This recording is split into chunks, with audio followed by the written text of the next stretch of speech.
রান্না হবে রেসিপি। ভাজা বসিয়েছি, একটু দিতে দেরি হয়েছে, ভাজা বসিয়ে দিয়েছি। মাছগুলো সব ভেজে নিয়ে তারপরে দই পোস্ত করবো। আর একটা রেসিপি করবো ভোলা মাছ দিয়ে, শিম দিয়ে, আলু দিয়ে একটা ঝোল। দেখি কোনটা ভালো হয়। তোমরা কে কী দিয়ে খাও সেটা কমেন্ট করো। আর জিরে, আদা, কাঁচা লঙ্কা দিয়ে একটা পেস্ট। কী রান্না হবে সেটাই আজকে। এটা মাছের তেল করেছি। তোমরা কে খাও? আমার তো ভালো লাগে। জানি না কে খাও, যে খাও সে কমেন্ট করবে, যে খাও না সেও কমেন্ট করবে। কেন খাও না সেটাও বলবে। আদা, জিরে, আদা, লঙ্কা, কাঁচা লঙ্কা দিয়ে পেস্ট একটা বানানো হয়ে গেছে। এই একটা বানিয়েছি আদা রসুনের পেস্ট। আর এই ভোলা মাছ ভাজছি। তোমরা কে খাও ভোলা মাছ? আমার তো খুব ভালো লাগে। এখন আমি একটা টক দইয়ে ব্যাটার বানিয়ে রাখছি স্মুথলি।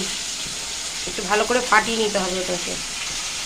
একটু করে আমি ভালো করে ফাটিয়ে নিই, ততক্ষণে মাছটা আপাতত ভাজা হবে। জিরা ফোড়ন দিয়ে সিম আলুটা ভাজতে দিয়ে দেবো। সিম আলু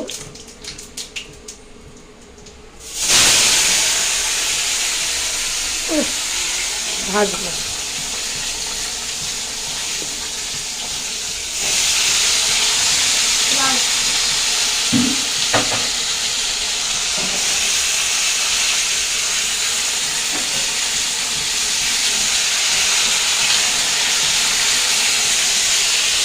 সিম আলুটা ভাজতে দিয়েছি।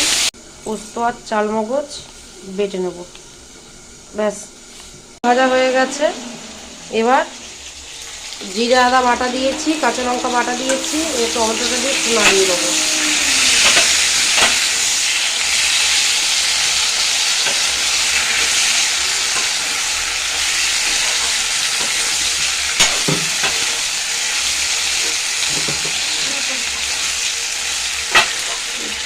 তুই দেখ না, দেখে বোঝ না, পুরো মিহি পেস্ট হবে একটা।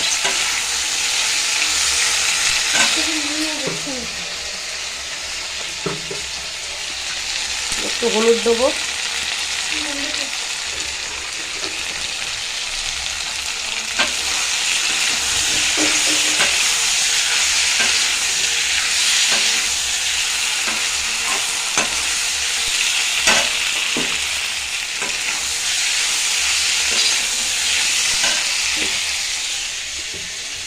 একটুখানি চিনি দেবো যাতে টেস্ট আর টেক্সচারটা খুব ঠিক আসে।